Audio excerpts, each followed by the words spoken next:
Maharashtra CM సమక్షంలో 60 మంది మావోయిస్టుల లొంగుబాటు సభ. జనజీవన స్రవంతిలో కలవనున్న సిసి జెడ్కేఎస్జెడ్సీ సభ్యులు. గడ్చిరోలి ఉత్తర బస్తీలకు చెందిన మరో 10 మంది డివిజన్ సభ్యుల లొంగుబాటు.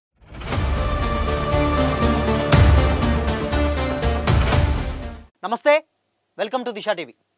మావోయిస్టు తిరుగుబాటు నేత పొలిట్ బ్యూరో సభ్యుడు అభయ్ మల్లోజుల వేణుగోపాల్ మరో 60 మంది కేడర్లు లొంగుబాటుకు కార్యక్రమం ఈరోజు సాయంత్రం గడ్చిరోలి లేదా ముంబైలో జరగనుందని కూడా కొంతమంది విశ్వసనీయ వర్గాల సమాచారం. అభయ్ మరో 60 మంది మావోయిస్టులు గడ్చిరోలి పోలీసుల ఎదుట లొంగిపోయినట్లుగా కూడా ఈరోజు ఉదయం వార్తలు వెలువడిన విషయం తెలిసింది.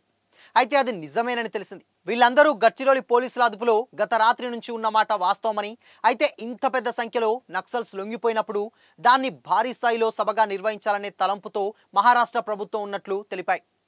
బహుశా ఈరోజు సాయంత్రం రాష్ట్ర ముఖ్యమంత్రి దేవేంద్ర ఫడ్నవీస్ సమక్షంలో గడ్చిరోలిలో లేదంటే రాజధాని ముంబైలో ఈ కార్యక్రమం ఉండనున్నట్లు ఆ వర్గాలు వివరించాయి.